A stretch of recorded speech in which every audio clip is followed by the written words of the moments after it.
హల్లెలూయా. వందనాలు బ్రదర్. దేవుడు నాకు ఇచ్చిన ఈ అవకాశాన్ని బట్టి దేవునికి వందనాలు చెల్లించుకుంటున్నాను. ఈ శ్రమకాల సేనలో మరి రెండో మాటగా దేవుడు రాత్రి అయ్యగారు నాకు మాట్లాడతాను ఇచ్చారు. దాన్ని బట్టి దేవునికి వందనాలు. మాదారావు గారు ఇప్పుడు మాట్లాడిన మాట, తండ్రి వీరేం చేస్తున్నారు వీరెరు కనుక వీరిని క్షమించమని చెప్పాను కదా. దేవుడు రాత్రంతా కూడా దేవుని సర్దుకాయలు పరిచయులు అధికారులు యాజకులు అందరూ కూడా ఆయన మీద నేరాలు మోపారు. మోపినప్పటికీ కూడా ఏ నేరం కూడా ఆయనకి సెట్ అవ్వాల, ఆయన్ని బంధించలేదు. ఎందుకంటే వారు ఈయన వడ్లవారి కుమారుడు కదా, ఈయన పామరుడు కదా, విద్య లేని పామరుడు కదా, ఈయనకింత విద్య ఎలాగొచ్చింది, ఈయన ఎలా చెప్తున్నాడు.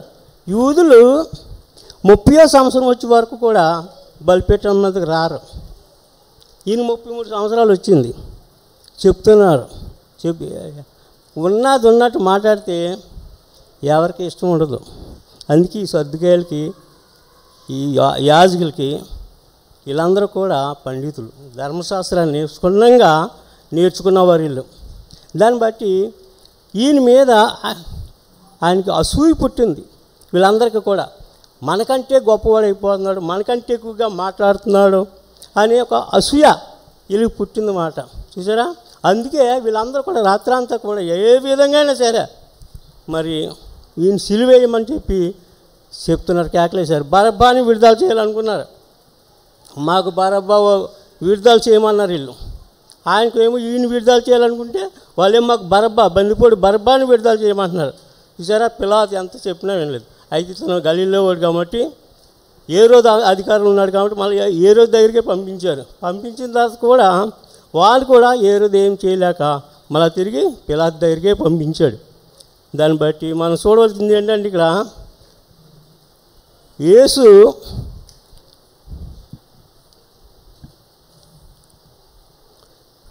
అప్పుడు యేసు నీవు నీ రాజ్యంలోనికి వచ్చినప్పుడు నన్ను జ్ఞాపకం చేసుకోమనెను. అందుకు ఆయన వానితో, నేడు నీవు నాతో కూడా పరదేశంలో ఉందివని నిత్యముగా నీతో చెప్తున్నానని. చూసారా, ఈయన ఇంతవరకు చేసింది మొదటి మాట చేశారు. అయితే వీళ్ళకి ఎందుకైతే వీళ్ళకి అసూయ ఎందుకు పుట్టిందంటే ఈ అసూయ అన్నది ఆదిలోంచే ఉంది. ఎక్కడి నుంచి? నోవహు కాంచే ఉంది. ఒకసారి ఆదికాండం 4వ అధ్యాయం చూడండి.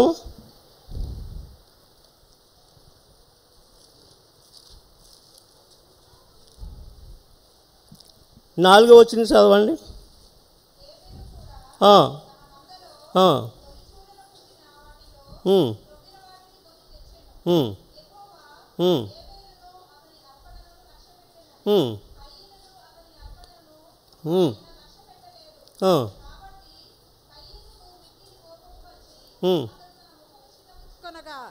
యెహోవా కయీనుతో, నీకు కోపమేలా, ముఖము చిన్నబుచ్చుకొని ఉన్నావేమి? సరిపోతుందమ్మా. Thank you sister. చూసారా, ఇక్కడ ఏబేలు కూడా తన మందలో తొలుసూలు పుట్టిన వాటిలో క్రొవ్విన వాటిని తెచ్చి యెహోవాకు అర్పణ అర్పించాడు. ఆయన నిండు మనసుతో కృతజ్ఞతాపూర్వకంగా మరి ఆయన గొర్రెల కాపరి, ఆ గొర్రెలను తీసుకొచ్చి కొవ్వు పట్టిన దూడను తీసుకొచ్చి అక్కడ అర్పణంగా ఇచ్చినట్లుగా మనం ఇక్కడ చూస్తున్నాం. అయితే కయీను ఆయన పంట పొలాలు చేసుకునేవాడు. ఎప్పుడైనా పంట పొలాలు చేసుకునేవాళ్ళు మొదటి పంట అట్టుకొచ్చి దేవుని సన్నిధికి ఇస్తారు. మా లోదర సంఘంలో కూడా మొదటి పంట ఏదైనా సరే పట్టుకొచ్చి బలిపీఠం కూడా పెడతారు. ఆఖరిని పాట వేస్తారు దాన్ని. అయితే ఈ కయీను పట్టుకొస్తానికి వెళ్ళాడు, కానీ అతను 2 తలంపుతో ఉన్నాడు. 100 కిలో క్వింటాల్ ఇద్దామా, 50 కిలో క్వింటాల్ ఇద్దామా అని 2 తలంపులతో ఉన్నాడు. ఏబేలు అయితే డైరెక్ట్గా మనస్ఫూర్తిగా కృతజ్ఞతతో కొవ్విన పొట్టెను పట్టుకొచ్చి అర్పణ ఇచ్చాడు. అయితే ఇతను అర్పణం అంగీకరించాడు దేవుడు, కయీను అర్పణం అంగీకరించలే. అందుకే కయీనుకి ఏబేలు మీద కోపం పుట్టింది. ఈ కోపం ఎంతవరకైనా తీసుకుపోతుంది కదా. కోపడు కానీ పాపం చేయదు, అది సూర్యుడు అస్తమించేలోగా నీ కోపాన్ని తీసేసుకోమన్నాడు దేవుడు. ఏంటి గొప్ప పాపం ఏం చేయం మనం. ఈ కోపంలో ఉన్నది, ఆ కోపం వచ్చినప్పుడు మనం ఏం చేస్తామో మనకు తెలియదు. అందుకే కయ్యను ఏం చేశాడు, ఏబేలుని చంపేశాడు అసూయతోటి. అసూయ పడ్డాడు. తమ్ముడు అంటే ప్రేమ లేదు ఆయనకి. నా అన్న పోన్లే నేను ఇచ్చాను, ఏదో నా అర్పణం అంగీకరించలేదు దేవుడు. ఈ ఏబేలు అర్పణ అంగీకరించాడన్న సమాధానం లేదు. అక్కడి నుంచే ఉంది కయ్యను స్వభావం అందరికి వచ్చేసింది కదా. ఈ ఎప్పుడైతే ఈ అసూయ మనలో ఉంటుందో మన జిందగీ మనం పైకి ఎగరలేం, ఆధ్యాత్మికంగా మనకి ఎదగం. వచ్చామా వెళ్ళామా అంతవరకే. ఆధ్యాత్మికంగా ఎదగాలంటే ఈ వాక్యాన్ని మనం ధ్యానించాలి, పఠించాలి, మనలో జీర్ణం అవ్వాలి. అప్పుడు జీర్ణం అయినప్పుడు మన దినదినం కూడా బలం పొందుకుంటాం.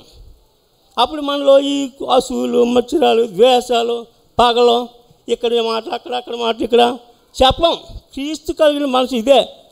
యేసయ్య మనకు చెప్పింది, అపోస్తల పౌలు ఫిలిప్పీ సంఘానికి రాసింది ఇదే.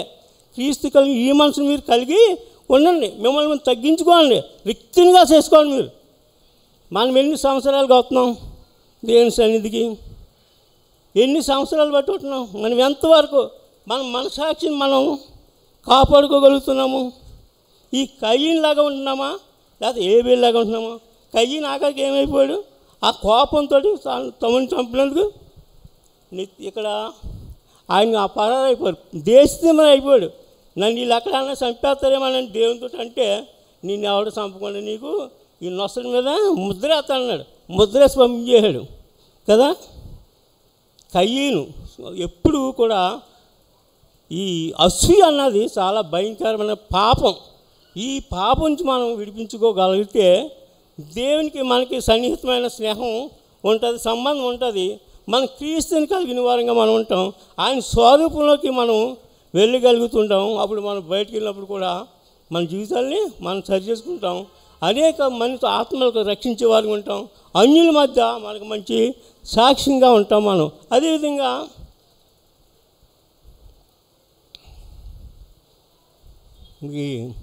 యాసావు అబ్రాహాము ఇసాకు యాకోబుల దేవుడు కదా. ఇక్కడ మధ్యలో యాసావుకు పేరు ఉండవలసింది యాకోబు పేరు ఉంది. కారణం ఎందుకని, ఒక చిక్కుడుగాయల కోరికి ఆశపడ్డాడు. జ్యేష్ఠత్వానికి ఉన్న విలువ ఏంటో ఆయనకు తెలియలేదు. ఏంటి జ్యేష్ఠుడికి ఉన్న విలువ, దానికి ఉన్న గౌరవం, దానికి ఉన్న బాధ్యత యాసావుకు తెలియలే. వెళ్ళాడు ఏటన్నకి వెళ్ళాడు, మాసం దొరకదు, ఏటను దొరకలేదు దానికి. ఆకలితో వచ్చాడు. వీడేమో సాధువు, యాకోబు ఇంట్లో కూర్చుని వాళ్ళ అంపాకం కూర్చొని తింటూ ఉంటాడు. ఏదో ఆకలేసి చిక్కుడుకాయల కూర వండుకున్నాడు, ఎర్రగా ఉంది. ఒరే తమ్ముడే నాకు అన్నం పెట్టరా, నాకు ఆకలి అవుతుందిరా అంటే పుసుకుని యాకోబు మోసగాడు కదా, అయితే నాకు నువ్వు చేస్తావా నమ్మేస్తావా అన్నాడు. చూసారా ఆడు ఎంత తెలివన్నాడు యాకోబు. అమ్మేస్తాను, నాకు చచ్చిపోయేటప్పుడు నాకు ఇంక చేస్తాను, ఏం చేస్తుందిరా, నేను అమ్మేస్తాను, నాకు చిక్కుడుకాయల కూర పెట్టమన్నాడు. పెట్టాడు. తినేసి 8వ అధ్యాయం చూడండి, ఆదికాండం.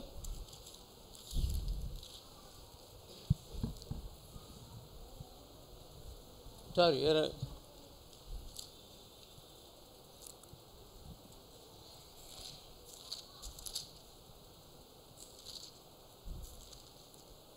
25వ అధ్యాయము ఆదికాండం 34వ వచనం.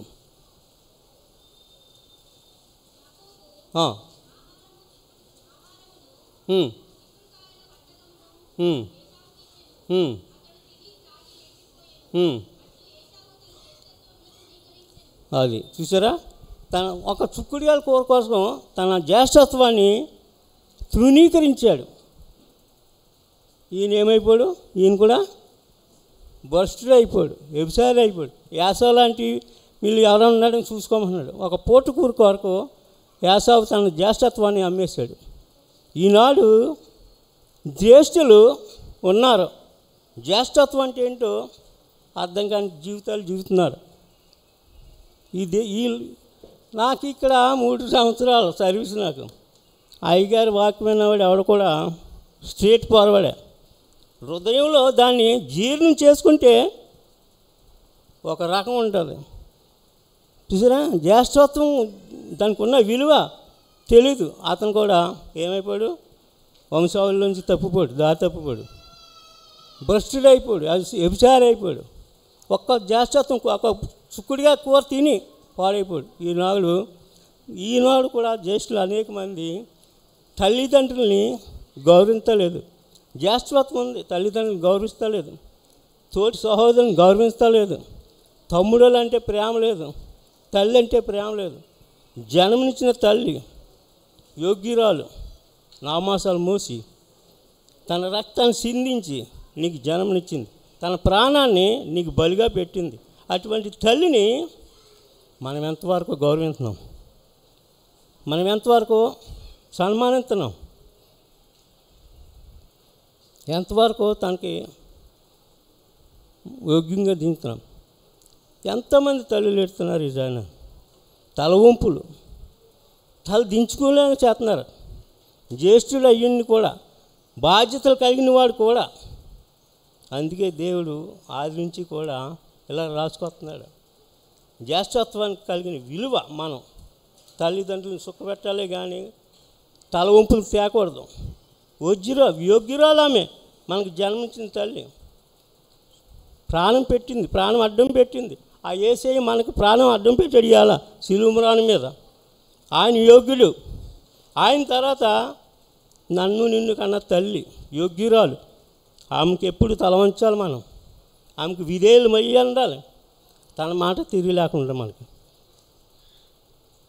నేను 79 ఆగస్ట్ సెప్టెంబర్లో కోయిట్కి వెళ్ళాను. నా తల్లి దగ్గరికి వెళ్ళాను. మా నాన్నగారు అక్కడ ఉండేవారు, మా అన్నయ్య నేను. వెళ్తే మా అమ్మ అండర్లో పెరిగింది. మా అమ్మ విశ్వాసి, దైవికంగా పెరిగింది. మా తాతయ్య పాస్టర్, జీడిఎం సంఘ పాస్టర్, అంతర్వేపాలు. మా అమ్మ అండర్లో పెరిగాను.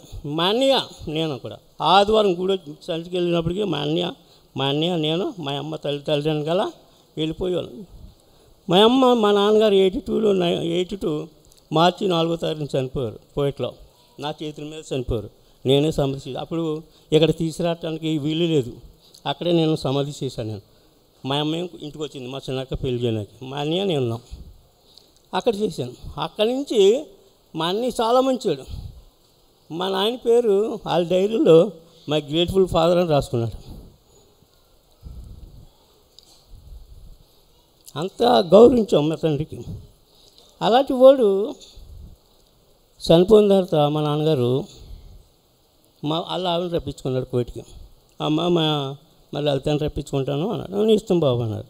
తమ్ముడు మరి చిన్నవాడు, పెళ్ళి అవ్వలేదు ఇంకాను, మరి నేను ఉంటాను కదా, నేను హెల్ప్ చేస్తాను అన్నాడు. వెళ్ళిన తర్వాత భార్య దొరికిన వాడికంట మేలు కలుగుతుందంట. మా అన్నకి మేకు దొరికింది.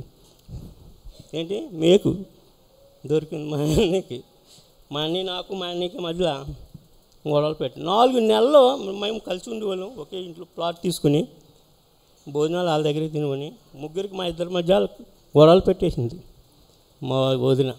మా అమ్మ అన్నది అల్పలే బాబు, నువ్వు వేరే వెళ్ళిపోయి ఎక్కడ ఉండు, దేవుడు నిన్ను ఏమవుతాడు, నువ్వు కోపం తగ్గించు అల్పలే పోని అని చెప్పి అన్నాను. 82 నుంచి మా అమ్మని 96 వరకు నేనే చూశాను. 2 తమ్ముళ్ళు 2 చెల్లెల్ని నేనే పెంచాను. పెళ్ళిళ్ళు అయ్యే వరకు నేను చూశాను. చూసారా, దేవుడు ఎప్పుడు కూడా ఆయన ఆశీర్వాదాలు మనకు ఉండాలి. మన తల్లిదండ్రుల ఆశీర్వాదాలు కూడా మన బ్లెస్సింగ్స్ మనకై తెలుసా. దేవుని తల్లి ఆశీర్వాదాలకి ఎంతో మనకు ముఖ్యం. దేవుని తర్వాత దేవుడి ముందు, తర్వాత తల్లి, మనకు జన్మించిన తల్లిని ఇప్పుడు కూడా గౌరవంగా మనం చూడాలి. జ్యేష్ఠత్వుడు కోల్పోయారు ఇద్దరు కూడా. కయ్యూను కోల్పోయాడు, ఏసావు కూడా తల్లిదండ్రుల్ని గాయపరిచాడు. అందుకే వాళ్ళు దేశతమ్మలు అయిపోయాడు. ఒకరికి పేరు అబ్రహాం సంతానంలో పేరు కొట్టి పడేశాడు దేవుడు. శాపగ్రస్తులు అయిపోయారు. వీళ్ళు మరణానికి పాత్రులు. సహోదరులారా, మన జీవితంలో మనం వస్తున్నాం వెళ్తున్నాం అంటే కాదు, కానీ అయ్యగారి వాక్యం మనకు ఎంతగానో వస్తుంది. జీవులకు చక్కని వాక్యం మనం వినాలి, దాన్ని బలపరచుకోవాలి. మన స్టాండర్డ్ అవ్వాలి మనం ఇన్ని సంవత్సరాలు కానీ. అదే ఎందుకే ఇక్కడ ఏమన్నాడు లోకసు వార్త, నేను పొట్టును కదండి బాబు, ఇలాగే ఉంటుంది 23వ అధ్యాయం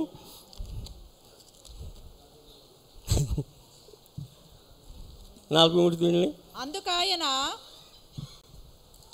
చదవమ్మా. Thank you. వానితో నేడు నీవు నాతో కూడా పరదైసులో ఉందువని నిశ్చయముగా నీతో చెప్పుచున్నాను నేను. సరిపోదాం. చూసారా, యేసు నీ రాజ్యంలోనికి వచ్చినప్పుడు నన్ను జ్ఞాపకం చేసుకోమని. చూసారా, ఇద్దరు బందిపోట్ల మధ్య ఉన్నాడు. అయితే ఓ బందిపోటు గుండె రాతి గుండె అయిపోయింది. రెండోవాడు గుండు కొంచెం చలనం ఉందానికి. నీళ్ళేసామనుకో చలనం పడుతుంది. రాతి గుండె మీద ఎన్ని నీళ్ళు వేసినా దానికి చలనం ఉండదు. అలాగే అయిపోయాడు ఒకడేమో మంచుకున్నాడు. ఆయన అంటున్నాడు అన్నమాట, యేసు నీ రాజ్యంలోకి వచ్చినప్పుడు నన్ను ఒకసారి జ్ఞాపకం చేసుకోమన్నాడు. ఎందుకంటే ఈ శిక్ష మాకు తగిందే, మేము చేసాం, పాపం చేసాం, దానికి తగినట్టుగా మాకు ఈ శిక్ష విధించాం. అయితే నీలో ఏ పాపం లేదు కాబట్టి నిన్ను అన్యాయంగా ఈ శాస్త్రులు, ఈ పరిసయ్యులు, యూదులు నిన్ను సిలువేయబడుతున్నారు. ఇదంతా కూడా అసూయతో చేసింది కాబట్టి ఆయన అర్థం చేసుకుని ఆయన యేసు నీ రాజ్యంలోకి వచ్చినప్పుడు నన్ను జ్ఞాపకం చేసుకోమని చెప్పి అని అంటున్నాడు. వెంటనే ఆయన ఏమన్నాడమ్మా, అందుకాయన వానితో నేడు నీవు నాతో కూడా పరదైసులో ఉందువని నిశ్చయముగా నీతో చెప్పుచున్నాను నేను. థ్యాంక్ యూ అమ్మా. నేడు నీవు నాతో కూడా పరదేశంలో ఉందువని నిశ్చయముగా నీతో చెప్పుచున్నాను నేను. చూసా, నిశ్చయముగా ఇంకా తిరిగిలేదండి. ఆయన మనం చెయ్యట్టుకున్నాడు అనుకో అవసరం గుర్తు ఊడిపోతుంది తప్ప చెయ్యి పెట్టడాను.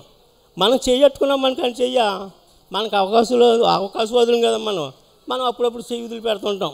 అయినప్పుడు కూడా ఆయన క్షమించే మొదటి వచనంలో తండ్రి వీరు ఏమి చేస్తున్నారు, వీరు ఎరువు కనుక వీరిని క్షమించమని చెప్పి అని ప్రార్థిస్తున్నాడు తండ్రికి. సహోదరులారా, మన జీవితంలో కూడా మనం అనేకమైన తప్పిదములు చేస్తూ ఉన్నాం. దినదినము కూడా తప్పిదములు చేస్తున్నాం. దైవజనుల ద్వారా మనం ఎంత హెచ్చరితపడుతున్నాం. అయినా కానీ మన హృదయాలు కఠినమైపోయినాయి, రాతి గుండెలు అయిపోయినాయి. ఈ రాతి గుండె కరగాలంటే వాక్యం ద్వారా మనం ఉదక స్నానం చేయాలి. వాక్యం ద్వారా ఉదక స్నానం చేయాలి. డైలీని ప్రతిరోజు పఠించాలి, మోకాళ్ళ మీద ఉండాలి, ప్రార్థన చేయాలి, స్తుతి ఆరాధన చేయాలి. అప్పుడు అనుకోని రీతిలో దేవుడు నీ హృదయంలోకి వచ్చి నీ రాతి గుండెని కరిగించేస్తాడు. సహోదరులారా, ఇంకా మనం చెప్పాలంటే యోబు 42వ అధ్యాయము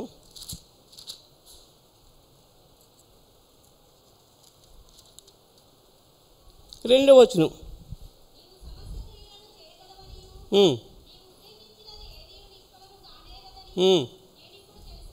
సరిపోతుందమ్మా. Thank you. చూసారా, నీవు సమస్త క్రియలను చేయగలవనియు నీవు ఉద్దేశించినది ఏది నిష్ఫలం కాలేదనియు నేను ఇప్పుడు తెలుసుకుంటుని. చూసారా, దేవుడు ఏం ఉద్దేశించాడో, ఏం చేయగలుగుతాడో అది చేసి చూపించాడు మనకి. అది మనం వాగ్దానం చేస్తాం, చేయలేం, మాటిస్తాం, మాట తప్పిపోతాం మనం. అయితే దేవుడు తప్పివాడు కాదు, వాగ్దానాలు ఇచ్చి వాగ్దానాలు నెరవేర్చే దేవుడు మన దేవుడు. అందుకే మనం ఈ స్థితిలో ఉన్నాం. ఇది కృపకాలం. ఈ కృపకాలంలో మనం ఎన్ని పాపాలు చేసినా దేవుడికి క్షమించేవాడిగా ఉన్నాడు, చూస్తున్నాడు దేవుడు. మనం ఒకవేళ దేవుడు చూడేమనుకున్నామో, నిద్రపోయే దేవుడు కాదు మన దేవుడు. ఎప్పుడు ఆయన కన్ను అలా ఉంటాడు మన అందరి మీద. ఇక్కడ మన మధ్యన ఉన్నాడు, ఆత్మస్వరూపికి వచ్చి మనల్ని చూస్తున్నాడు. ఈ సిలువు జనాలు చేస్తున్నాం మన అందరి మీద ఉన్నాడు ఆయన. అయినప్పుడు కానీ క్షమిస్తున్నాడు అన్నమాట. చూసారా, నీవు సమస్త క్రియలను చేయగలవనియు నీవు ఉద్దేశించినది ఏది నిష్ఫలం కాలేదనియు నేను ఇప్పుడు తెలుసుకుంటున్నా అంటున్నాడు అన్నమాట. ఆయన పశ్చాత్తాపం పడ్డాడు. యోబు పశ్చాత్తాపం పడ్డాడు. చూసారా, కింద 6వ వచనం. నన్ను నేను అసహించుకొని ధూళిలోను బూడిదలోను పడి పశ్చాత్తాపపడుచున్నాను. Thank you sister. చూసారా, కావున నన్ను నేను అసహించుకొని ధూళిలోను బూడిదలోను పడి పశ్చాత్తాపపడుచున్నాను. అసహించుకోవడం అంటే ఏంటి తెలుసా? అసహించుకోవడం అంటే తెలుసా? మనం వెళ్తున్నాం ఇంకో ఈ మధ్యలో ఎక్కడైనా అశుద్ధం ఉందనుకో ముక్కు మూసుకుని పక్క నుంచి వెళ్ళిపోతాం కదా. ఆ కంపు భరించడం అసహించుకోవటం మాట అది అసహించుకోవటం. అందుకే దేవుడు ఇక్కడ అన్నాడు,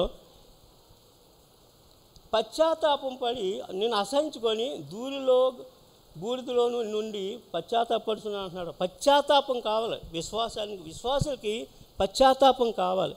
అప్పుడు పశ్చాత్తాపం పడినప్పుడు దేవుడు మనతో ఉంటాడు, మనల్ని పైకి లేపి ఉంటాడు. ఉన్న పాటున పరదేశంలో పెట్టి మనల్ని ఆశీర్వదిస్తాడు. సోదరులారా, మనం ఈ దినాన్ని వచ్చి విన్నాం. మనం అందరం కూడా మనం ఇంకేమైనా తప్పుదమ్ములు ఉంటే మనం ఒప్పుకొని దేవుని సన్నిధిలో రక్షించబడదాం. ఆయన మారు మనసు పొందాలి. ఇంకా రక్షణ లేని వాళ్ళు ఎవరు ఉంటే రక్షించబడాలి. ఒకవేళ బయట గుమ్మం కాడ నీ కొరకు నా కొరకు మృత్యు ఎదురు చూస్తుందేమో, ఏ టైం ఎలా ఉంటుందో మనకు తెలియదు. మృత్యు ఎదురు చూస్తుందేమో అక్కడ గుమ్మం కాడ. జాగ్రత్తగా గమనించి మనం తప్పిదాం ఒప్పుకొని ఇక్కడి నుంచి దేవుని సన్నిధిని ఒక నిర్ణయం తీసుకుని మనం బయటికి వెళ్దాం. దేవుడి కొద్ది మాటలు దీవించి ఆశీర్వదించిన గాక. ఆమేన్.